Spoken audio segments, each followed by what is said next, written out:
Yo, what's up mga bossing? Magandang umaga sa inyong lahat mga bossing. At syempre, meron tayo ulit ditong project mga bossing. H100 natin mga bossing. Ang issue ng ating kliyente ay wala nang lamig ang aircon. Okay mga bossing, tapos parang bago lang sa kanya yung unit. Mga boss, kahapon pa to nandito sa shop. Hindi lang natin siya napakailaman kahapon dahil late na kami natapos kahapon doon sa ating ginawa na X-Trail at saka yung ating pod links mga bossing, no? So wala nang refrigerant, ayan yung na sinasabi ng ating gauge mga bossing, wala na, zero. So walang free yun, pero may napansin agad kami mga bossing pagbukas natin ng ating upuan. May napansin agad tayo at pansinin nyo rin mga bossing kung mali o tama ako, pero tagal na nating nag-check ng ating clutch pan. Hindi ganyan ang korte ng blade mga bossing. Yan, no, nakaharap yung pinakandahon niya sa radiator, baliktad po. So dapat yan nasa kabila para yung suction ng hangin ay malakas. So pag ganito, hindi yan kukuha ng ganong kalakas na hangin para palamigin yung ating condenser. Condenser ng mga bossing, original nandito sa harapan. May pa naman yan, radiator. Kaso ang problema, baliktad yung korte ng blade. So isa sa dahilan yan, baka mamaya tumaas ang temperatura niyan na hindi naman nag-overheat pero mataas ang temp ng high side, pwedeng pati yung compressor bumigay mga bossing. Kasi gusto niyang papalitan ng compressor mga boss pero sabi ko check muna namin lahat, ibababa pati evaporator mga bossing para ma-check namin isa-isa. Pero yan agad na napansin natin, baliktad yung ating blade ng ating clutch pan mga boss. Okay, so papababa muna natin lahat, tapos check natin isa-isa kung ano makikita natin dito sa ating H100 mga bossing. Pero yun na yun, isang error, isang mali na agad na nakita natin at i-correct natin yung mga boss. Eto na mga bossing, tinatanggalan natin yung ating mga pyesa. Meron lang akong i-share sa inyo at kung tama ako, mag-agree kayo. Kung hindi, i-correct nyo ako, no? Pero tuwing nag-additional tayo ng pan, mga bossing, ito serpentine yung kinabit niya nung nag-install.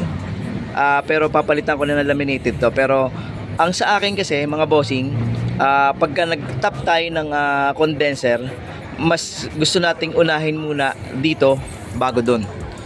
Kasi yung nakadikit sa ating radiator na condenser mga bossing, mainit yun. Kung dun unang sasampa yung ating bomba ng kompreso, kasi orig yun mga bossing ito additional to, hindi to orig. Kumbaga yung nakakabit na yun sa may radiator, original na condenser yon. Ngayon pagka nag-i-install tayo ng ating condenser at gusto nating wag madamay ng ganong kainit yung radiator natin, pinapauna muna natin dito yung ating pump ng compressor. Ibig sabihin sa kanya muna bago siya pumasok dun sa ating condenser na nasa radiator mga bossing. Bakit? Dahil mainit nga ang condenser. Pag sobrang init ng condenser, madadamay ang radiator. Pero kung ang mangyayari, dito muna siya unang sasalo, yung init ng ating compressor, hindi na ganun kainit yung isang condenser natin. So yung ating radiator, hindi na makakalanghap ng mas mainit na temperatura. Pakita ko sa inyo yung pipe. Ito yung discharge. Papunta yan dito sa condenser na to mga bossing. Ayan, ayan yun. Yan, 1/2 na yan. 3/8. Paglabas ng condenser na yan, pumasok yan dito. Paglabas nitong ating condenser na isa, doon naman pumunta sa sa malaking pipe na 1/2, no? Ibig sabihin, nauna yung ating isang malaking condenser na yan nasa radiator bago rito. So babalik na rin natin mga bossing, uunahin natin dito bago doon para mas malamig yung ating condenser na isa. Kasi ang plano nga natin mga bossing, tanggalin pa yan dyan Ngayon ang problema nga, gastos nga. Kung okay pa naman yung condenser na yan, dyan na lang muna, no? Tsaka ang problema kasi, filter dryer pa, isa pang problema kasi ang filter dryer niya nandun. So paglabas na ng dapat paglabas ng condenser na yon, tsaka yan papasok ay evaporator. Ayan nangyari, pagpasok ng ating 1/2 dito muna pumunta. So parang hindi nagkaroon ng filter itong isang condenser, hindi na filteran, no? So babaguhin natin yung mga bossing. So correct nyo ako kung mali ako mga bossing pero yun yung mga nai-encounter natin na tamang ginagawa namin, no? Depende na lang siguro yan sa nag-install. Okay, share ko lang yun mga bossing. Mga bossing, ito na yung compressor ng ating H100. Negative na mga bossing. wala na, stack up na ang compressor. Ayaw nang umikot, nag-lock na. Isa sa mga dahilan yun mga bossing dahil yung clutch pan niya baliktad, no? Sasabayan mo pa na mainit yung ating condenser na nakadikit sa radiator, kaya nga gusto natin siyang tanggalin. So magpapapalit tayo ng panibagong compressor, hindi obra, wala nang repair, remedyo sa ating compressor na to. Palit buo na tayo. Palit buo na to mga bossing. Tapos syempre yung condenser doon, tanggalin na natin yun doon. Install tayo ng panibagong condenser sa ilalim. Bukod doon sa isa mga bossing, ngayon yung isa natanggalan natin. Yung isa sa gitna, tatanggalin pa. Tapos tinatanggal na rin yung ating evaporator. Ito na mga bossing yung evaporator natin. Muntik pa ako mahulog dun mga boss Tapos marami rin tagas ng makina niya. Sabi kasi nung may-ari, kakukuha lang yan nito Tanong natin yung history nitong ating unit na to, no? Para may idea tayo. Kasi may mga nakikita rin yung ating mekaniko na may mga tagas dun sa crankshaft ba yan? Pre? Transmission? Harap likod? Nako po. O yun mga bossing wala pa yung may-ari kasi tatawagan natin. Mga bossing, ito yung clutch pa natin. Pinababa na natin dahil nga baliktad nga So ito kasi universal. Pwede siyang baliktarin ganon, pwedeng ganon. Pero syempre ang tama niyan, yung korte ng blade dapat ganyan. Tapos yung lagayan na yan, yung shafting na yan, yung bungo ng ating clutch pa nandito nakalagay sa kabila. So ito, tatanggalin lang yung 4 na tornilyo tapos babaliktarin lang natin yung blade para makorek natin to. Okay? Sablay. Mga bossing, andito na yung ating compressor ng ating H100. So, goods naman mga bossing. Maayos naman. Base sa ating obserbasyon. Very good naman. Papainal natin yan mamaya, leak test pagka naikabit na ng maayos yung expansion valve natin. Rear evaporator ng ating H100 mga bossing. Okay? Eto na mga bossing yung ating condenser ng ating H100. Okay, ito yung ating nakakabit na condenser at saka yung pan mga bossing. Tapos eto na yung ikakabit natin, laminated plus mga bossing, eto na yung pan. Yan na. Ganyan na siya kalaki mga bossing. Ngayon, ang ginawa natin, dahil yung pan na yun, dito yung nakalagay sa ating housing, ang ginawa natin ay tinabas natin yung ating pinakang housing ng dati para at least makakuha tayo ng magandang shroud. Yun ang purpose natin yung mga bossing. Kaya nilipat natin yung ating malaking pan o yung sinasabi nating high speed na pan na buo yung ating shroud at eksakto sa ating condenser mga bossing Ayan Yan sinasabi ko. Yan yung maayos na shroud ng condenser natin sa pan. Very good. Yan mga bossing. Ito yung ating H100. Hindi pa tayo tapos. Magdadalawang araw siya ngayon. Ayun na. Ikakasan na lang naman to mga bossing.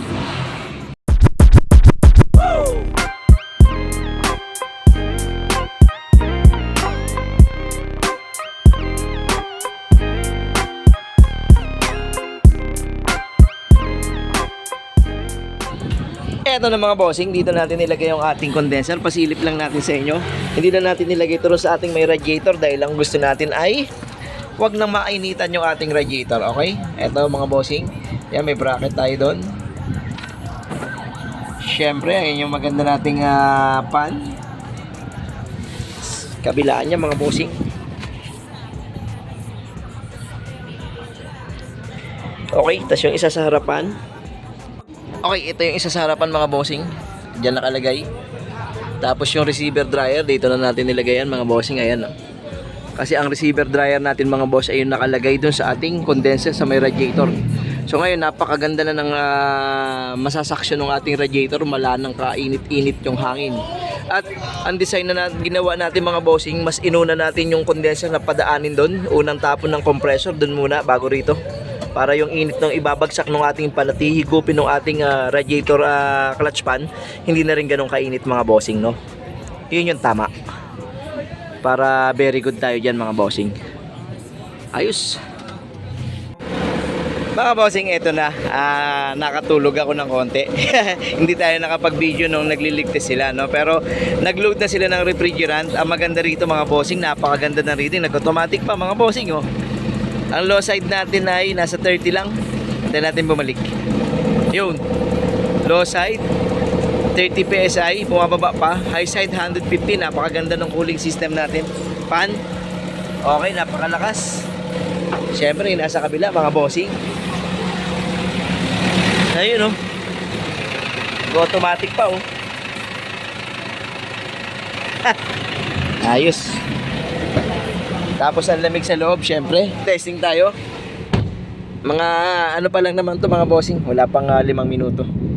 Meron na tayong lamig na nasa 9 pababa, no? Kung hindi siya nag-automatic, mas bababa pa. Para tayo nakakuha ng lamig na parang bagong nito. Very good. Sa likod, malamig ba? Malamig. Eh, malamig daw. Shoutout, oh. Shoutout sa ating mga technician, no? Shoutout. Ay mga bossing, so maganda nakuha ng ating lamig at eksakto yung ating ginawa na condenser doon sa ating compressor, no? So accurate siya. Maganda ang circulate ng refrigerant based sa reading na sinasabi at syempre yung lamig na sinasabi ng ating thermometer dahil kahit papano talagang na-challenge tayo dyan sa ating thermometer na yan mga bossing, no? O yun lang. Obserbahan pa namin kaso alas 3 na mga bossing, hindi na siya ganun katutok yung araw pero pwede pa rin naman, mainit pa rin naman dito. Ang maganda lang dito, nakakuha tayo doon sa gusto nating lamig at reading mga bossing. Kung kaya pang bumaba niyan, mas maganda, bababa pa yan. Ayos, very good mga bossing. So maganda, na-correct na natin yung pan. Mamaya papakita ko sa inyo. Bubuksan natin yung ating makina.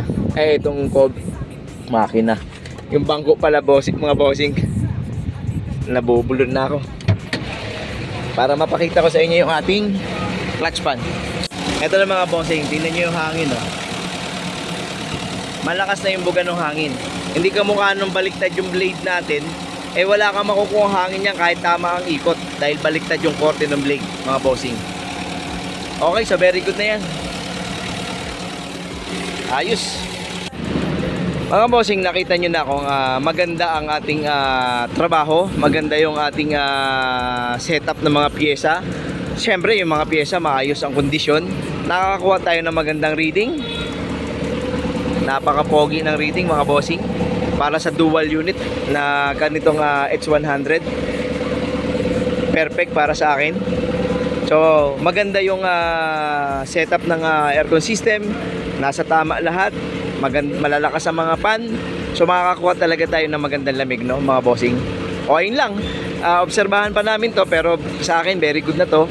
Pero syempre, iba na may mga pasahero sa loob, iba na yung mainit na yung buong sasakyan. So pero based sa reading, very good yan mga bossing. Okay, ayun lang mga bossing, share lang namin sa inyo itong ating H100. Mga bossing, salamat na maraming, ingat lagi. God bless sa ating lahat.